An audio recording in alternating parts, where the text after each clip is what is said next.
Hey everyone, welcome to my channel NeatNet. In last video, we discussed about the structure of plasma membrane and we know that it contains lipid, carbohydrate and protein.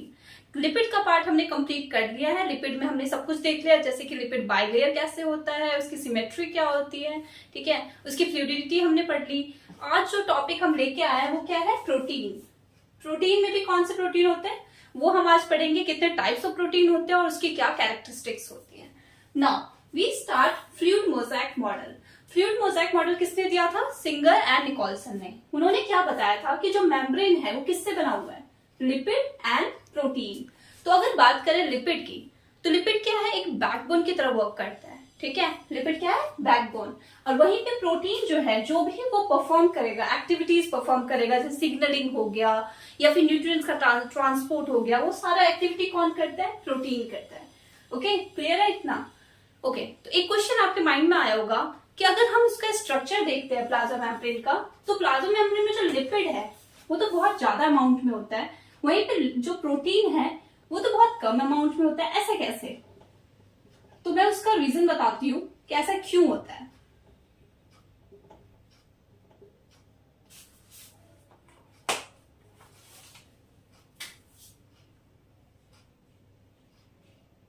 Okay, तो ये है plasma membrane का structure. ये lipid bilayer है और ये है हमारा प्रोटीन। ये पेरिफेरल प्रोटीन है और ये कैसा है, इंटीग्रल प्रोटीन है।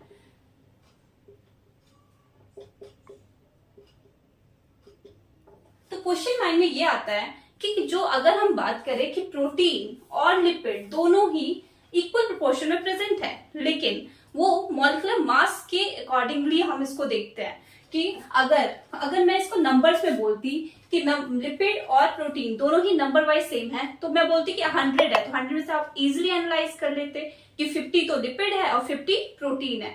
लेकिन नहीं, इसमें ऐसा नहीं होता है। अगर हम मास देखते हैं तो जो प्रोटीन है उसका मास जो है वो मॉलिक्यूलर मास बहुत ज्यादा होता है।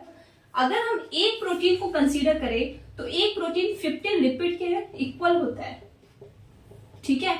तो हमें इसके मॉलिक्यूलर मास को इक्वल प्रोपोर्शन में रखना है। अगर हमारे पास 50 लिपिड है तो वहां पे हमारा एक प्रोटीन है, तब जाके वो बैलेंस हो पाता है। इसलिए जो स्ट्रक्चर हम देखते हैं उसमें मिलियंस ऑफ लिपिड होते हैं और फ्यू प्रोटीन प्रेजेंट होते हैं। क्यों? क्योंकि प्रोटीन जो है वो मॉलिक्यूलर मास उसकी ज्यादा होती है। आई होप आपको ये डाउट क्लियर हुआ होगा। नाउ अगर हम देखें तो जो लिपिड है वो बहुत स्मॉल है as compare to protein. Different membrane, जितने भी मेम्ब्रेन होते हैं उन सबके डिफरेंट अमाउंट ऑफ प्रोटीन होता है। जैसे अगर माइटोकॉन्ड्रियल प्रोटीन की बात करें तो माइटोकॉन्ड्रियल जो मेम्ब्रेन होता है उसमें जो प्रोटीन का जो अमाउंट होता है वो बहुत ज्यादा होता है। क्यों, ऐसा क्यों होता है? इसका रीजन ये है कि जैसे माइटोकॉन्ड्रिया को अगर आपने देखा, उसके मेम्ब्रेन को देखा, तो उसमें बहुत सारे एंजाइम्स होते हैं और जितने ज्यादा नंबर ऑफ एंजाइम्स होंगे उतने ही ज्यादा प्रोटीन होगा वहां पे। तो इसलिए उसका जो प्रोटीन है वो क्या होता है, ज्यादा होता है। नाउ अब हम पढ़ने वाले हैं टाइप ऑफ प्रोटीन। प्रोटीन कितने टाइप्स के हैं? पहला प्रोटीन होता है integral, second one is lipid link and third one is peripheral. Peripheral protein कौन सा होता है, जो आउटर साइड में प्रेजेंट होता है, इसलिए हम उसको क्या बोलते हैं, एक्सट्रिंसिक भी बोल सकते हैं। वहीं पे जो इंटीग्रल होता है, जो इम्बेडेड होता है अंदर, उसको हम बोलते हैं इंट्रिंसिक प्रोटीन, ठीक है। और एक होता है लिपिड लिंक प्रोटीन। इन तीनों को हम one by one proper discuss करने वाले हैं अभी नेक्स्ट स्लाइड में। ओके, तो पहला है हमारा integral protein. Integral protein as a name suggest that, integral मतलब क्या होता है, इंट्रिंसिक। इंट्रिंसिक मतलब क्या हुआ, अंदर। और एक बात बताती हूँ कि अगर जो प्रोटीन को अगर तुम 100% में प्रपोज करो तो उसमें 30% जो है वो कौन सा है, इंटीग्रल प्रोटीन है। इंटीग्रल प्रोटीन को हम इंट्रिंसिक भी कहते हैं, ट्रांसमेम्ब्रेन प्रोटीन भी कहते हैं।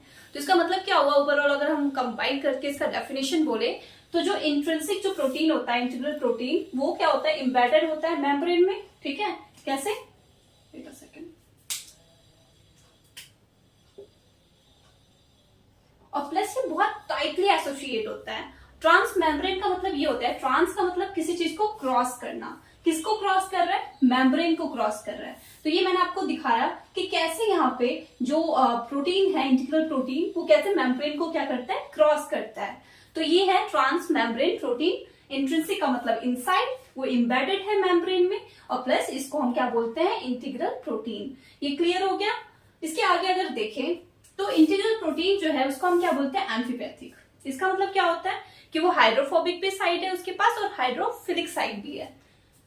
अगर हम इस जो हमारा एक्स्ट्रा सेलुलर साइड जो होता है उसको हम क्या बोलते हैं, ये हमारा हाइड्रोफिलिक होता है, ठीक है। और ये वाला जो रीजन है ये क्या है, हाइड्रोफोबिक। और फिर यहाँ जो साइटोसोलिक साइड जो होता है ये भी कैसा होता है, हाइड्रोफिलिक। इतना क्लियर? तो वहीं पे अगर ये मेम्ब्रेन क्रॉस कर रहा है प्रोटीन, तो जो इसका ये प्रोपोर्शन जो है, अगर मैं इसको ब्लैक से इंडिकेट करूं, तो ये वाला जो साइड है इसका, ये तो है फिलिक, क्योंकि ये कहां पे है, आउटर साइड में है।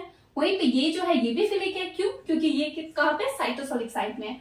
और जो इम्बेडेड होता है मेम्ब्रेन के अंदर, वो साइड कौन सा होता है, हाइड्रोफोबिक। इसलिए हम कहते हैं कि जो इंटीग्रल प्रोटीन जो है वो, या फिर प्रोटीन जो है वो क्या होता है, एम्फीपैथिक होता है, ठीक है। इसका इंट्रैक्शन जो है बहुत स्ट्रांग है, और बहुत स्ट्रांग इंट्रैक्शन होने की वजह से इसको हम इजीली रिमूव भी नहीं कर सकते। इसको रिमूव करने के लिए हमें या तो एसडीएस मतलब डिटर्जेंट का यूज पड़ता है, लेकिन अगर हम पेरिफेरल में देखें तो वहां पे नॉन कोवेलेंट इंट्रैक्शन देखने को मिलता है, तो उसको हम इजीली वहां से रिमूव कर सकते हैं। बट इंटीग्रल प्रोटीन को हम with the help of detergent उसको हम रिमूव कर सकते हैं। इतना क्लियर है? नाउ जो मेम्ब्रेन स्पैनिंग रीजन, अब मेम्ब्रेन स्पैनिंग रीजन क्या है, ये जो पार्ट है इसको हम बोलते हैं मेम्ब्रेन स्पैनिंग रीजन। ये किससे बना हुआ है, ये बना हुआ है अल्फा हेलिक्स से और बीटा बैरल से, ठीक है। इसके आगे मैं इसको बताऊंगी कि ये क्या होता है। इंटीग्रल प्रोटीन जो है उसमें दो टाइप देखा जाता है, एक कि ये तो सिंगल पास भी कर सकता है, और प्लस सेकंड वन मल्टीपल पास। सिंगल पास का मतलब क्या है, जैसे ये मैंने अभी आपको दिखाया, ये सिंगल पास है, ठीक है। इसका एग्जाम्पल अगर देखूं तो क्या होता है, ग्लाइकोफोरिन, ठीक है। वहीं पे मल्टीपल पास आपने जीपीसीआर देखा होगा सिग्नलिंग में,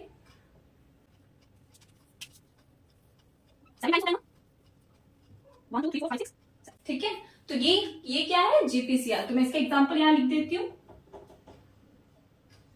प्लस पैस्ड भी इसका एग्जाम्पल होता है, वो भी 12 टाइम्स क्रॉस करते हैं, ठीक है। तो ये था हमारा इंटीग्रल प्रोटीन, और इसको डिफिकल्ट टू रिमूव है, क्यों, क्योंकि यहाँ पे जो बॉन्डेड जो इंट्रैक्शन होता है ना मेम्ब्रेन के साथ, वो काफी टाइटली होता है, ठीक है। तो ये इसका था इंटीग्रल प्रोटीन का। इसके आगे हम देखते हैं पेरिफेरल प्रोटीन और lipid link protein. Okay, integral protein तो हमने डन कर लिया। सेकेंड प्रोटीन जो है वो क्या है, lipid link protein. Lipid link protein name क्या बता रहा है कि ये जो प्रोटीन है ये कैसे मेम्ब्रेन में जा रहा है, with the help of lipid. तो जो प्रोटीन है that are associated with membrane with the help of lipid.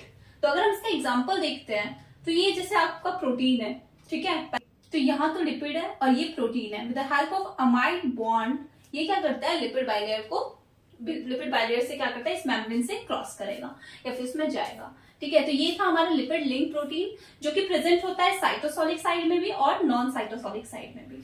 Cytosolic में देखें तो एक अल्फा हेलिक्स के हेल्प से भी ये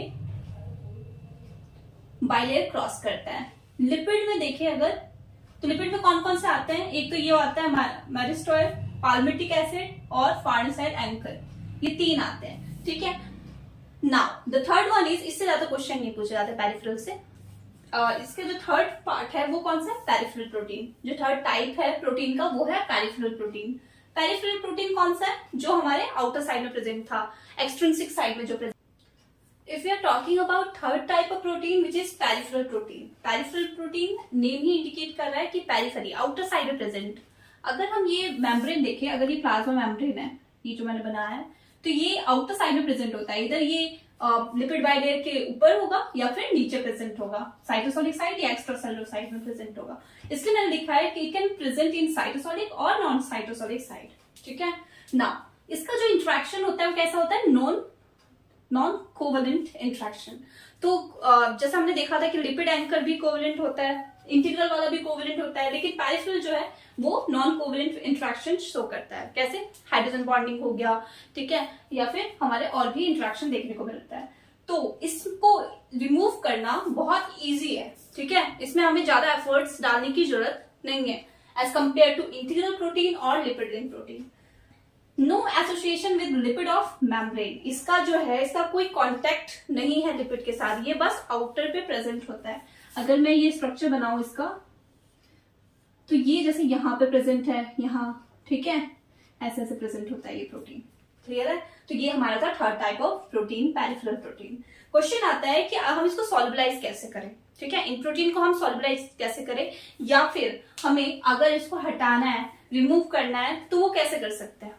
तो अगर हम पहले प्रोटीन की बात करें, पेरिफेरल प्रोटीन के स्टार्ट करते हैं यहाँ से, तो पेरिफेरल प्रोटीन जो है क्योंकि वो नॉन कोवेलेंट है, तो उसमें हमें क्या करना होगा, नॉन कोवेलेंट क्यों होता है, बिकॉज ऑफ चार्जेस, ठीक है। तो इसमें हम क्या करेंगे, इसका पीएच चेंज कर देंगे,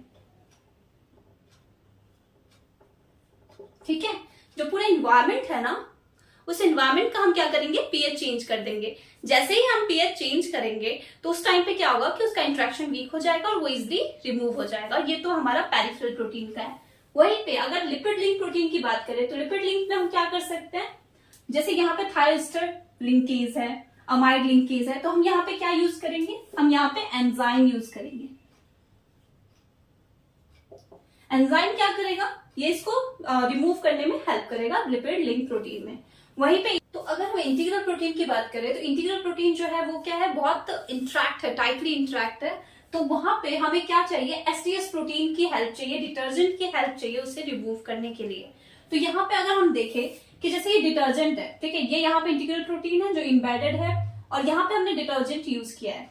एक और चीज बताती हूँ, डिटर्जेंट जैसे एसडीएस जिसको हम बोलते हैं, तो जो डिटर्जेंट है वो क्या एम्पीपैथिक है, इट मीन्स उसके पास भी हेड एंड टेल रीजन है, ठीक है। और यहाँ पे अगर हम देखें, अगर इसका जो टेल रीजन जो होता है, जो हाइड्रोफोबिक है, क्योंकि ये मेम्ब्रेन भी क्या है, हाइड्रोफोबिक, तो ये यहाँ पे क्या करेगा, डिटर्जेंट जो है वो इंटीग्रल प्रोटीन के साथ इंट्रैक्शन करेगा। जैसे ही वो डिटर्जेंट इंटीग्रल प्रोटीन के साथ इंट्रैक्ट करता है, तो जो लिपिड और प्रोटीन की जो इंट्रैक्शन है वो क्या हो जाएगी, वीक हो जाएगी।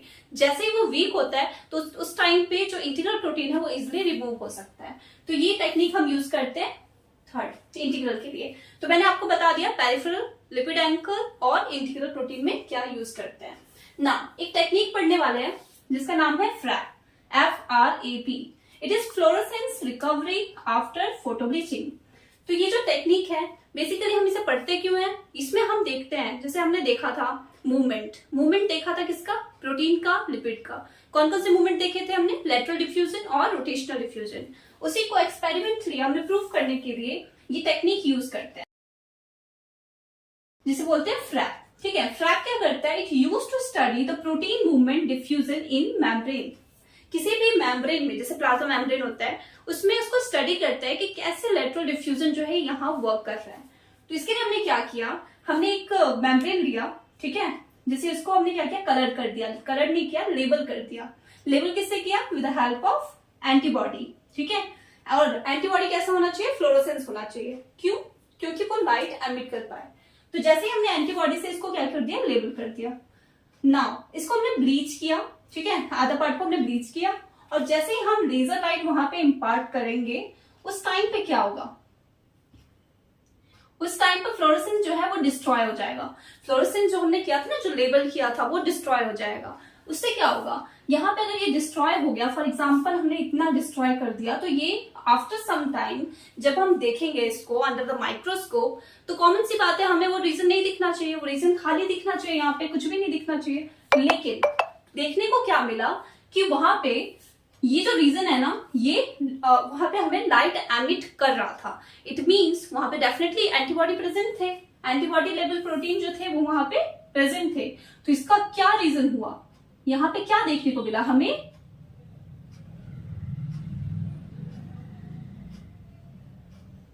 क्या देखने को मिला, लेटरल डिफ्यूजन देखने को मिला। लेटरल डिफ्यूजन का मतलब क्या होता है कि अगर जैसे ये लाइन है और यहाँ पे दो आदमी हैं और मैंने इससे बनाया, तो इट डजंट मीन कि ये यहाँ से गायब हो जाएंगे, ये अपने लेटरल डिफ्यूज कर देगा, यहाँ पे ये दोनों आ जाएंगे और ये दोनों जो है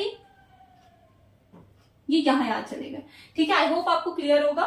तो ये जो रीजन था ये हमारा था, इसको हम क्या बोलते हैं कि आफ्टर फोटो ब्लीचिंग यहाँ पे फ्लोरोसेंस की रिकवरी देखी गई। ठीक है, और प्लस इसको यूज क्यों करते हैं, to study the protein movement, ये याद रखना, ये इंपॉर्टेंट है।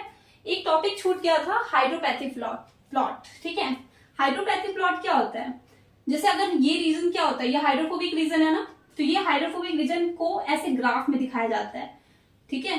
तो ये जितने भी ग्राफ है ना हिडरोफोबिक रीजन, उतने हमारे पास हाइड्रोपैथिक प्लॉट माने जाते हैं। अगर मैं इसको काउंट करके बताऊं तो इसमें कितने होंगे, 3, है ना। तो ये 3 क्या है, ये फोबिक है, और ये क्या है, फिलिक। हाइड्रोफोबिक रीजन है और ये हाइड्रोफिलिक रीजन है। तो इसमें हम क्या काउंट करते हैं हाइड्रोपैथिक प्लॉट में, नंबर ऑफ हाइड्रोफोबिक रीजन, जितने हाइड्रोफोबिक रीजन उतने उसके हाइड्रोपैथिक प्लॉट है। थैंक यू सो मच, आज प्रोटीन कंप्लीट हुआ।